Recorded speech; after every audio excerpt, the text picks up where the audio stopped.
Good day mga boss at welcome to my channel. Ngayon share ko sa inyo kung paano gumamit ng bagong biling electric oven. Tara, simulan na natin.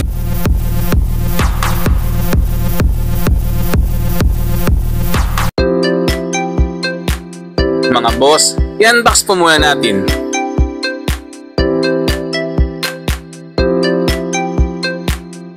Wow!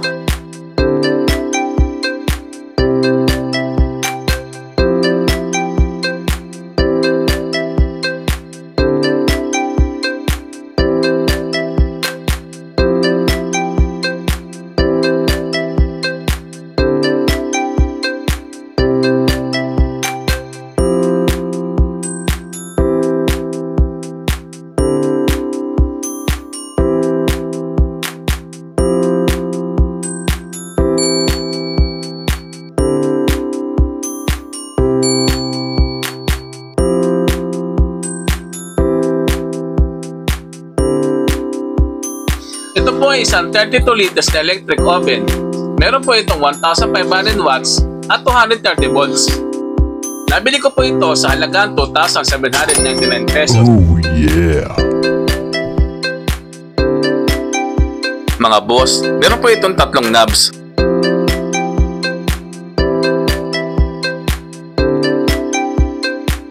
Warranty card.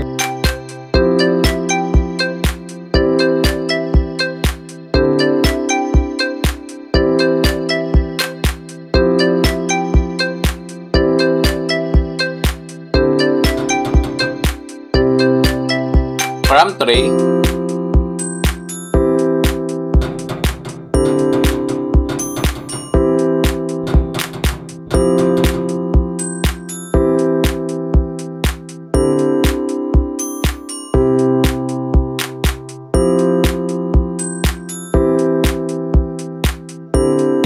Meron din po itong kasamang food tray handle.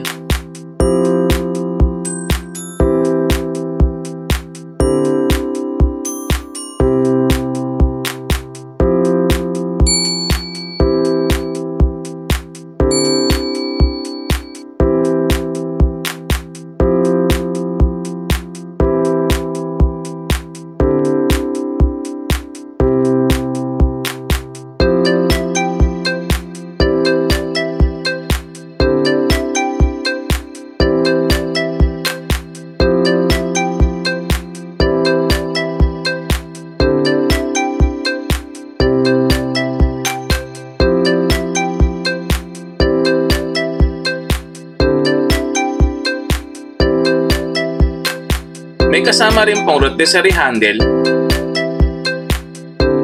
rotisserie stick, at rotisserie fork. Meron din po kasamang service manual.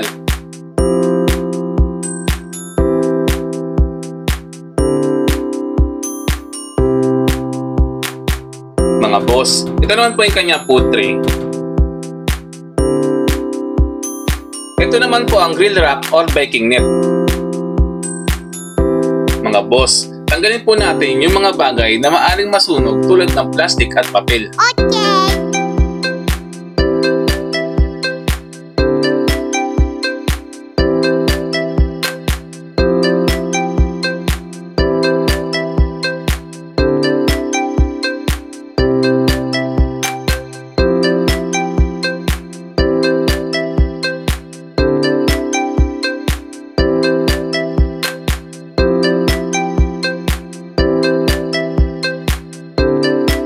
Mga boss, ilagay na po natin ang grill rack at food tray.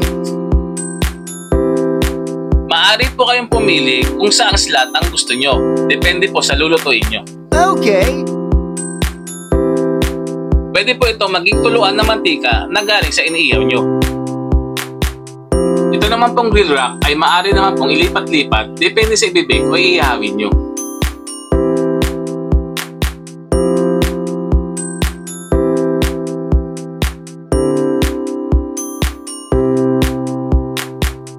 Ito naman po na parang tubo sa taas at baba ay ang mga heating element.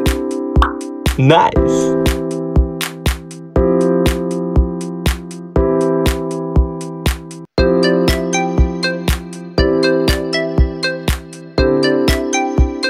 Ngayon naman po ituturo ko sa inyo ang mga purpose ng mga rotary knob na nandito. Mga boss, ito po ang kanyang thermostat. Dito po siniset ang kanyang temperature. Ang minimum temperature po nito ay 100 degrees Celsius or 212 degrees Fahrenheit. At ang maximum temperature po nito ay 250 degrees Celsius or 482 degrees Fahrenheit. Ito naman po ang kanyang heating function. Dito po ay maaari po kayong pumili kung saan part ng heating element ang gagamitin nyo. Ang pagpipilian po sa heating function ay ang off, upper and lower rotisserie. Dito po sa function na ito ginagamit ang rotisserie stick. Ito po yung paraan ng pag-iihaw habang umiikot po ito. Tinatawag din po itong speed roasting. Yummy! Nandyan din po ang upper heating, lower heating, upper and lower heating, at upper heating and rotisserie. Great.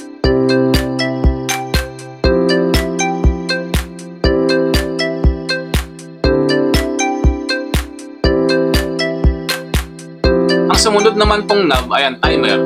Meron po itong 0 to 60 minutes. Okay.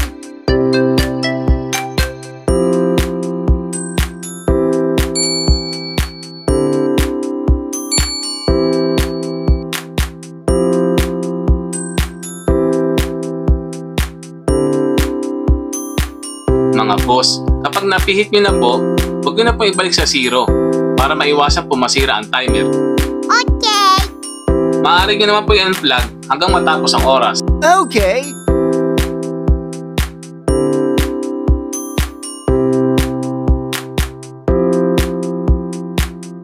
Pwede nyo rin pong ilagay sa off ng function knob. At hintayin matapos ang oras. Very good. Mga boss, mamaya po itetestingin po natin. Mga boss, ganito po pala ang paggamit ng food tray handle. Kunwari po ay mainit yung tray.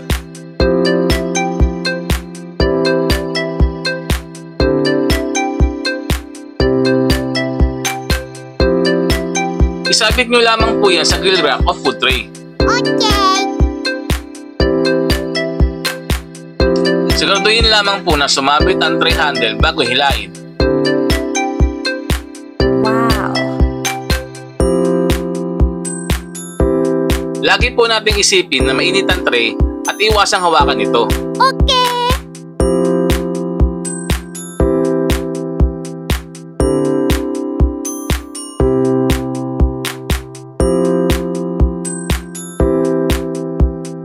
Kapag nag-rotisserie po, tanggalin po natin ang grill rack at iwan po natin ang food tray para sa tulo ng mantika.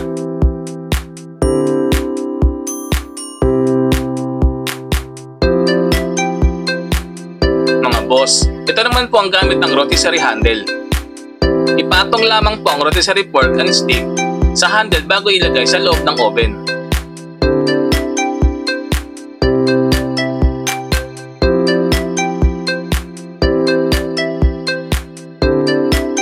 Habang niluluto po ito, umiikot po ito. Ito rin po ang gagamitin natin pantanggal.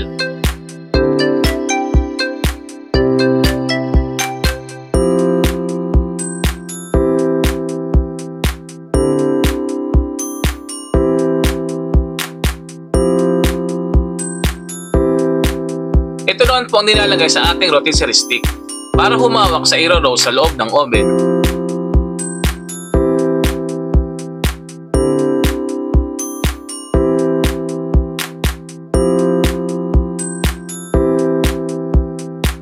Ilagay sa loob, i-adjust depende sa laki ng lulutuin ninyo. Oh yes.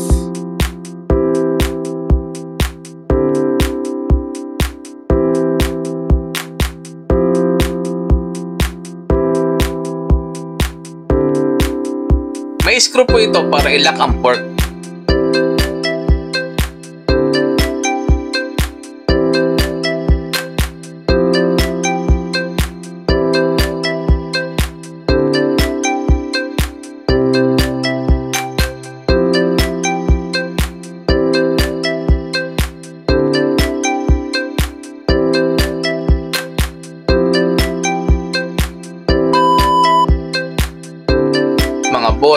Wag na wag niyo pong papatungan ang ibabaw ng oven ng anumang bagay na maaaring ma-deform o masunog.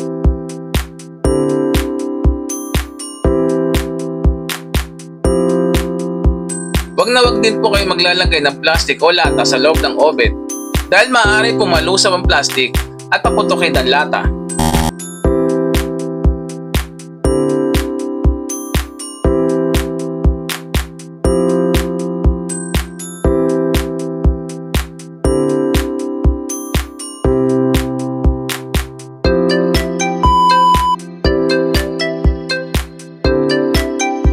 Mga boss, dapat po ay mayroong sapat na space ang dalawang gilid at ibabaw ng unit para maiwasang makulob ang init nito. Gagawaan din po natin ito ng shelves para malayo po natin sa gas stove.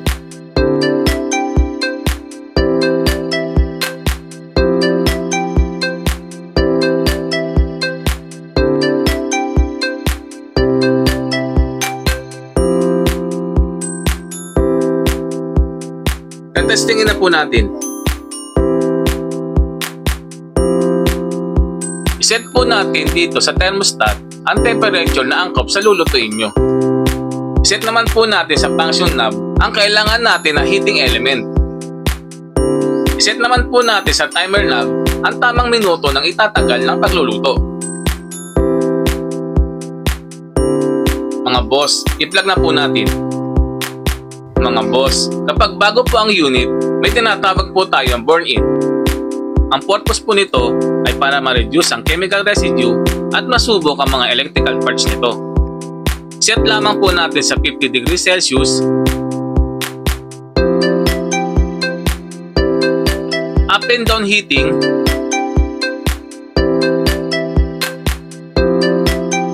At 10 minutes timer.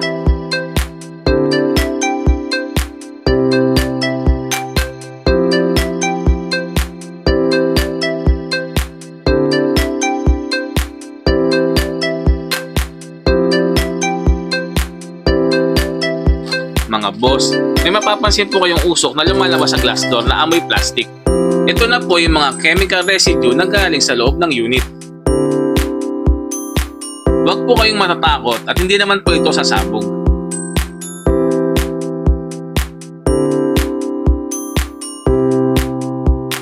Pwede nyo naman po itong buksan para lumabas po agad ang usok.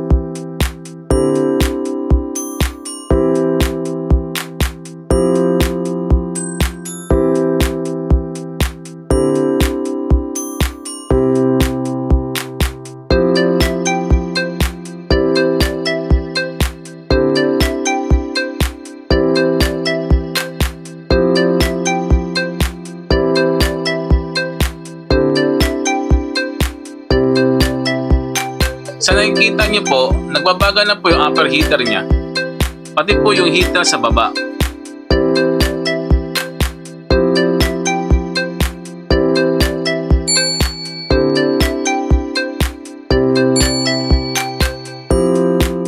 Okay na po ito.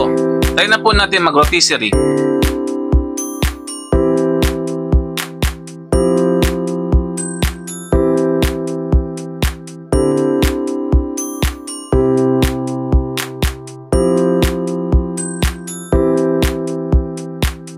Kapag rotisserie po ang gagawin yung luto,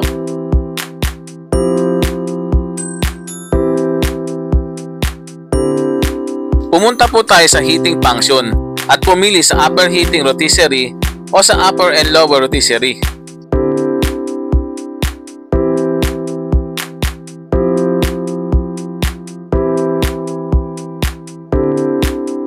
Kailangan nyo rin pong tanggalin yung grill rack dahil hindi po makakaikot ang iro-roast nyo.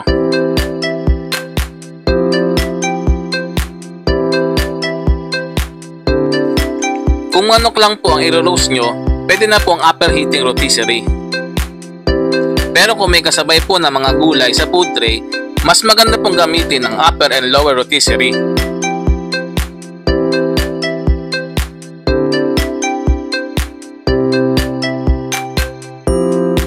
Sa nakikita niyo po, umiikot ang rotisserie for kasabay ang upper and lower heating element.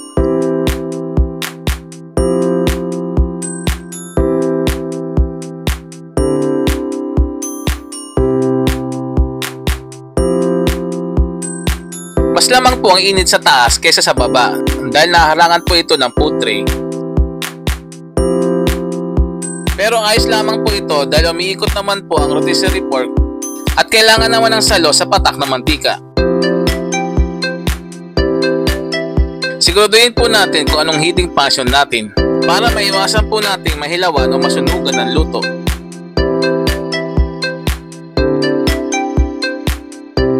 Mga boss, tayo na po natin magluto.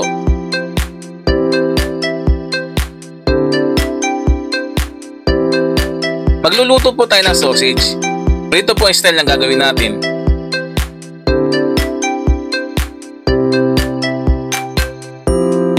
Iset po natin sa 200 degrees Celsius, lower heating, at 10 minutes plus 10 minutes timer. Mga boss, babalik na rin na lamang po natin ito after 10 minutes. Pwede nyo naman pong ilagay sa gitnaan tray at iset sa upper and lower heating sa loob ng 20 minutes. Kayo pong bahala kung anong gusto nyo. Okay. A few moments later. Mga boss, ayos na po ito. Nabaliktad na rin po natin. Ilabas na po natin gamit ang tray handle.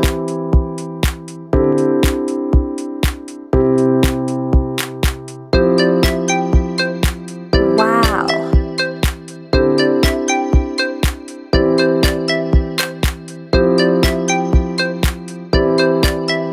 Mga boss, ngayon naman po i-check po natin ang luto.